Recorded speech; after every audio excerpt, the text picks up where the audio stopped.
KM with Music Room XD. Today we are here interviewing DJ Guilty Spark. Tell us a little about you. Ever since mid-90s, I've kind of had like an on and off thing for electronic music, and kind of lately it's kind of just, coming out of me. I don't know how else to describe it. And so it's just, like earlier when we were discussing off the camera, the first album that I ever listened to that was electronic was called Children by Robert Miles. A lot of people might not know it, but I was 6 years old when it came out. Oh wow. And it was like I said, it was heavily piano based, but it was an introduction to a world that I, eventually would never leave. I left and came back, which I don't consider it leaving, and it's uplifting being in this kind of music. Wow. So do you play any instruments or? I used to, I shouldn't say I used to. I know guitar, I played guitar before, but electronic music has always kind of sucked me back in, if you will. Okay. Like it's got this, just like I said before, this uplifting. I mean, I can be angry, mad, happy, sad, speaking like Dr. Seuss here, but it's just something about trance more so in general that has made me who I am today. Okay. And made me a better person, and in a sense it's kind of saved my life. Been through a dark patch, and it's just, you always have that genre you go back to in your rough times, and this has always been that genre. I'm like, you know what, if I'm gonna stick with it, I might as well just hunker down and stick with it. What's your music background? Music background, I mean, none of my family ever played any instruments. I was kind of the first one to do it, and I was like, I used to listen to a lot of 80s music. My parents were stuck in the 80s and the 90s, which I was grateful for, because then I had to listen to NSYNC or the Backstreet Boys, but listening to bands like Lynyrd Skynyrd or Def Leppard or even Bon Jovi, I was like, you know what, I want to play guitar. And my dad's like, I'll make you a deal. I'll get you an acoustic guitar. If you can learn to play that and you play it well, or know what you're doing and can explain it, I'll get you an electric guitar at that point. Oh, Which okay. I didn't understand. Uh-huh. And then once you progress and you learn, when you can hear it and you can't distort it like you can an electric guitar, I think you learn more out of it Okay. from an acoustic than just starting straight electric. Now, are you going to college for music or just, I'm not going to like a technical school or any sort of college for audio production. I think I would rather be my own style and kind of go learn what the system or the school wants you to learn. I'd rather develop my own kind of way of doing it. Okay. Develop my own style that perhaps in the future would get me more fans. Now, in the future, would you like to go to a school to learn more stuff about it? For studio production, when I get to the point where I can professionally master tracks, that would be something I'd like to pursue. That way, because you can only do so much on one machine, which is kind of what I'm limited to right now. Yeah. But if anybody, whether it's metal or electronic or hip hop or even pop, as long as you're following it and doing what you're doing, people won't care. What kind of software do you use? Well, right now I'm kind of a one-man operation, so I'm using Fruity Loops. 10 just came out recently. I know they updated it to 10.1 or 10.2, but right now I'm just on 10 and using some add-on software that you can add on to it. Like one of the other programs that you can add on to it is called Nexus, that a lot of other artists use. Like one of the biggest ones right now is Armin van Buuren, and he uses Nexus on some of his tracks. And just the fact that I'm not a like a home DJ or a home producer that's using random software, it's proven that it's worthwhile if you know what you're doing and like to experiment. Nice. Now, do you just use the computer screen only, or do you actually have your own little setup?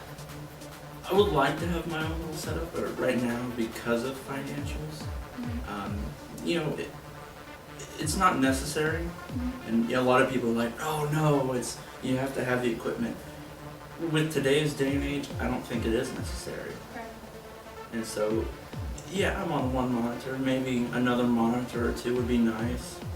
But, you know, I don't think hardware is necessary. I think it makes the job easier. A lot easier. Okay. If you could get like your own setup, what would you get?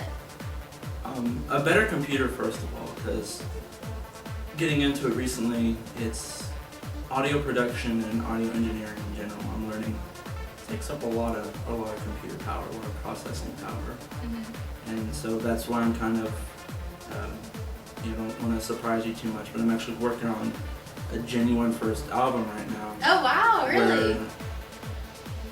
Where I can possibly get the funding from it, and maybe get a better setup to keep continuing to make music. Now this album is like all your creativity? It's gonna be all mine. I thought about doing just a remix album. I'm like, you know what? If I'm gonna ask for funding, I might as well just do all original content. When you're doing your music now, is there like a specific instrument that you have in there, or is it a lot of different random beats? Now, because of who I'm drawing from, which will be Robert Miles, it's right now a lot of piano, which a lot of, you know, trance and electronic is heavy piano based anyway.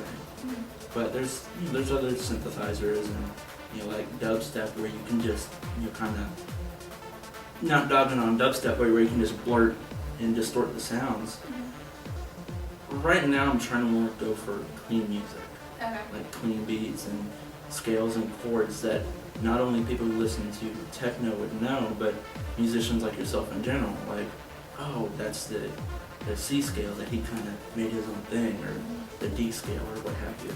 Like you were saying earlier about piano, are you taking more like a classic approach to it, or are you trying to go for hip hop or pop, or just straight techno? I wouldn't say it's gonna have a classical approach to it, but it's gonna be like, I don't want to say basic piano because that'll kind of demean it in my opinion, but it's I'm starting in this first album I'm gonna do. It's gonna be basically an experiment album that I'm gonna take seriously, which kind of sounds like an oxymoron, but it's gonna have scales that musicians will know and kind of just give it that trancey kind of feel, if that makes any sense. Okay. I haven't really heard your stuff. Well, I heard your stuff, but not like original stuff. Not original stuff. I've been mixing for a while. Yeah. And mixing, as we were discussing earlier before, mixing and producing is completely different. Whether people want to agree with me or not, it's two ends of the spectrum. Because when you're producing, you're using your own stuff, and when you're mixing, you're using other people's stuff. Yeah, when you're mixing, it's just a matter of knowing the music that's already there. When you're producing, you're literally, what beats do I do? What kind of, you know, where should I insert this kick or this hi-hat or this kind of, you know, roar or white noise to kind of build up the bass or drop the bass or what have you. I think a lot of people nowadays like that. Yeah. and that's one thing I'm hoping to do. Is even though it's going to be heavily piano based, like noticeably, not just distorted into synthesizers, but people will know it's a piano. Yeah. And that's what I'm hoping. Yeah, that's really cool. Now, do you gig anywhere, or you're just, you know, how do you get your music out there besides this album that you're now coming out with? I haven't really gone out as my DJ name yet. I have the guy who taught me before. His name is DJ Auxiliary, and he kind of got me in and took me under his wing a little bit and taught me the basics of how to run a mixer, how to run the software, how to run a table. And I used to actually help him DJ and MC a little bit at Fridays in Missouri City, and which is kind of like a hip hop and rap audience, which is obviously a totally different spectrum of what I'm trying to do. But from a learning aspect, it's still a good thing to do. Yeah. But I also do online shows. I haven't done one recently, Mm-hmm. but I did one here at the music room Yes. actually. And I brought my sit up and I think we had a good time here, throwing neon sticks Yeah, and the we did hats have a and good time everything.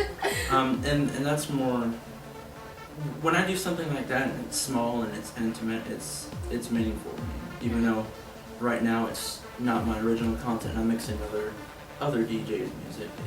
It still means something because you produce and you bring emotion out of people, but that comes with any genre of Yeah. music. Now, what program do you use to get yourself out there? Right now it's Fruity Loops not Fruity Loops. I use Virtual DJ to mix online, Mm-hmm. which I can plug a table or a dock into if I have one. Okay.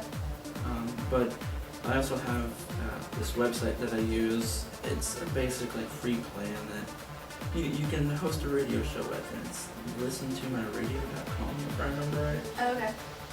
I don't even remember the website half the time. I made the account, and when I want to broadcast, I just have to click turn it on and broadcast. How did you get your name? A lot of Call of Duty players be warned. Halo. Really? And they're like, oh, he completely ripped it from Halo and blah blah blah. I'm like electronic music has been there most of my life. Mm-hmm. This video game has been there most of my life, and I'd rather pay an homage to something that's been there than come up with some weird funky name that I'm gonna forget in a year and Mm-hmm. not stick with it. Nice. Now, how far are you willing to go with this? I'm working on the first track right now still, and it's looking like based on my schedule and my work that we're looking towards a release next year. So, what are you gonna name your album when it finally comes out? The name of the album right now, and I say right now because I don't know if I'm gonna change it or not, Mm-hmm. is called Reach High, and that comes from like I keep saying about how it's uplifting music, at least to me, Mm-hmm. and a lot of other people. Like when you go to Ultra Fest or Electric Daisy Carnival, Tomorrowland, Mm-hmm. people are just from all around the world. You see all the different flags from the different countries, and everybody's hands are just up enjoying the music. Nice. So I'd rather embrace that as a name than just DJ Gutenberg self-titled album. Yeah. I'd rather make music for people that not only I would enjoy, that other people would enjoy, and literally reach high. Mm-hmm. Well, thank you so much for tuning in, everybody. We put up videos every Sunday. And again, this is DJ Guilty Spark. And I will put all his information down below. Have a great day, guys. Bye.